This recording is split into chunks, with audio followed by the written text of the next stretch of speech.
He sat under the overpass outside Shenzhen's South Station.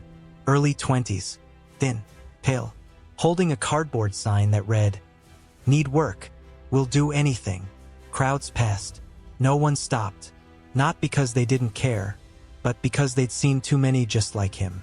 This wasn't a scene from a recession. This was something colder. A population that once sprinted toward opportunity, now sitting still, not protesting, not shouting, just watching it all fall silent. What does it mean when an entire generation goes quiet? When people no longer reach for more, but retreat? Maybe the most dangerous collapse is the one no one reports, because it doesn't explode. It fades. It wasn't poverty that broke them. It was the realization that nothing was coming to save them. Across China's cities, the signs are everywhere, but no one dares say it aloud. People aren't just cutting back. They're giving up. Consumer spending has fallen off a cliff. The official stats show retail drops of 10 to 14% in major cities. But the more chilling figure isn't economic, it's emotional. Over 40% of Chinese citizens now say they have no confidence in their financial future, according to leaked internal polling. This isn't a lack of money, it's a lack of purpose. You see it in how people move, slower, less engaged, less hopeful. In Guangzhou, a once busy electronics mall closed early last week. The owner told local media, "There's no point in staying open past 5 p.m. No one comes after lunch." In Chengdu, a recruiter for a major firm admitted, "We have positions open, but people don't even apply. They've stopped believing the system works for them." This is what it looks like when a society loses momentum. No protests, no rebellion, just millions of individual decisions to step back. One person delays buying a new phone, another cancels vacation, a family decides not to have a second child, a couple abandons the dream of a house. Individually, these are survival choices. Collectively, they're collapse. And behind it all, the most dangerous feedback loop of all. The economy slows, people lose confidence, people stop spending, the economy slows more, and repeat. The Chinese Communist Party has always feared instability. But what's unfolding now isn't chaos, it's apathy. When a government loses the ability to inspire, it begins to decay from within. Stimulus won't fix that. Slogans won't fix that. Only trust can. And trust, once gone, rarely returns on command. A retired academic from Tsinghua University put it bluntly, China's not just facing an economic downturn, it's facing a legitimacy crisis. The people don't believe anymore, and that's the scariest thing of all. No factories are burning, no banks have collapsed, but the belief that tomorrow will be better than today, that's gone. And when a country loses its collective sense of direction, there's no telling where the drift will end. China's economic engine was built on three things: growth, control, and belief. Trump's trade war didn't just target exports, cracked the foundation of all three. When tariffs rose to 25%, and in some sectors 145%, supply chains snapped. American orders vanished. Factories sat idle. The message was clear. The era of China as the world's default supplier was over. Beijing tried to pivot to Southeast Asia, to internal demand, to domestic innovation. But those backup plans were too slow, too shallow, too late. Worse, they couldn't solve the real problem. What happens when the people stop responding? When stimulus checks arrive but no one spends? When banks offer cheap loans but no one dares borrow? When online sales festivals go live but shoppers stay offline? This wasn't a financial malfunction. It was a psychological shutdown. The chain reaction moved fast. Less exports meant less factory hours, fewer jobs meant less spending meant fewer business revenues, fewer revenues meant more layoffs. A full circle freeze. And the scariest part? No one has the tools to break the loop. For decades, the CCP ruled by performance. We make your life better, you stay loyal. It worked. Until now. Because when people no longer believe tomorrow will be better, that performance contract dies. Local officials now whisper about managed decline. Policy think tanks talk of recalibration. But on the street, people call it what it feels like: the end of the miracle. One provincial cadre told a journalist off the record, "We used to talk about building the future. Now we talk about managing expectations." That shift says everything. So while the headlines focus on interest rate tweaks and foreign investment, something deeper is unraveling. The emotional contract has broken. Beijing can pour money into the system, but it can't print trust. And without trust, growth becomes noise. Slogans become static. Policy becomes wallpaper. This is what collapse looks like when no one riots. It's not fire. It's not panic. It's silence. A silence that says, "I'm not buying. I'm not investing. I'm not believing." And when a system built on control loses its most powerful weapon, hope, it doesn't need enemies to bring it down. It simply falls under the weight of its own doubt. From the outside, the buildings still stand. The offices still light up at dusk. The signs are still polished. But inside, China's business class is breaking. The collapse isn't dramatic. It's quiet, like watching fruit rot from the inside. Across the nation, small and medium enterprises, once the backbone of China's employment engine, are folding without fanfare. No bankruptcy banners, no court announcements, just lights turned off one by one. In Wenzhou, a garment manufacturer posted a note on their locked gate. "No closure, no reopening. Thank you for everything." It went viral, not because it was rare, but because it was familiar. Owners aren't just out of money, they're out of belief. For decades, the model was simple. Grow fast, reinvest, hire more, expand. It worked in a country where consumers spent freely and the world flooded them with orders. Now, consumers have vanished. Overseas orders have shrunk. And domestic sentiment is frozen. A furniture factory in Foshan slashed production by 70%. Not because of costs, but because no one's placing orders. Their manager explained, "We tried discounts. We tried live streaming. But people aren't in the mood to buy furniture anymore. They're in survival mode." This is what happens when trust disappears. Businesses don't just suffer, they lose direction. Hiring freezes turn into layoffs. Office leases go unrenewed. Equipment gathers dust. Cafeterias shrink menus. Everything gets smaller, except the fear. And without customers or confidence, the system implodes inward.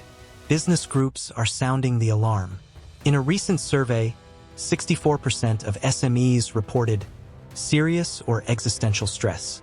Another 48% said they were not planning to invest further in the next 12 months.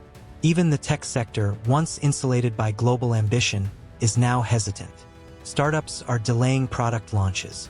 Mid-sized firms are canceling office expansion. Venture capital has frozen almost entirely. And state support? The selective, mostly symbolic.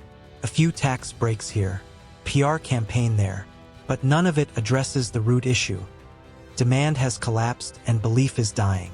Entrepreneurs, once called the heroes of China's rise, now feel like hostages to a broken contract. A chain store operator in Hangzhou confessed to a journalist, "We didn't run out of capital.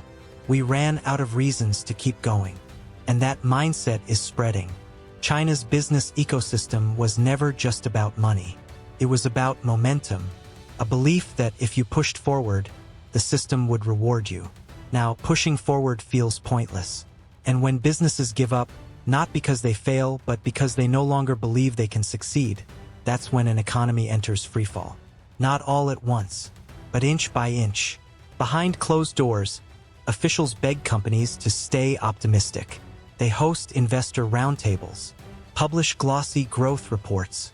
But on the ground, something irreversible is happening. The entrepreneurs who built modern China are checking out. And when the builders stop building, what's left to stand on? In the past, hardship stirred action. But today's crisis doesn't bring protest signs. It brings stillness. China's young generation is quietly walking away, not from jobs, from the idea of trying at all. Once, Chinese students studied relentlessly for a shot at white-collar stability. Young professionals worked 996 schedules, 9 a.m. to 9 p.m., 6 days a week, in hopes of a better future. Now, they're opting out. Job boards are thinning. applications are dropping. And the most common career aspiration on youth forums isn't manager or CEO. It's quiet life, escape plan, or simply nothing. This isn't laziness. It's trauma response. After years of lockdowns, rising costs, shrinking salaries, and public silence, millions of young Chinese no longer believe effort guarantees reward. One recent college graduate described it like this: "My parents told me if I worked hard, the future would be mine. But the future feels owned by someone else now." She's not alone. A growing number of young adults are choosing to stay with their parents, delay marriage, postpone kids, and abandon property dreams. And beneath those decisions lies a single emotion: disillusionment. This is bigger than the job market. It's existential. In Guangzhou, a barista with a master's degree said he's done applying to corporate roles. "I'd rather earn less and feel human," he told a journalist. "At least no one here pretends we're winning." Searches for how to leave the country have doubled. Mental health clinics report waitlists longer than ever. On Douban and Jihu, the top-voted threads are no longer about career hacks or networking. They're about burnout, regret, and how to survive emotionally in a collapsing system. Even elite graduates from top universities are bowing out. In 2024, Tsinghua and Peking University saw record numbers of students reject job offers outright, choosing instead to freelance, teach English abroad, or stay home. Because to them, it's not about ambition anymore. It's about preservation. This shift terrifies the state. In response, propaganda departments are launching campaigns to restore confidence. Local governments are offering bonuses for marriage and childbirth. Universities are being told to guide students toward patriotic employment. But none of that touches the root cause, because when a generation stops believing in the future, no job fair can fix that. The irony? These are the very people China counted on to carry the next stage of development. The knowledge workers, the tech innovators, the cultural bridge to a more modern, globalized China. Now, many of them just want out, physically or mentally.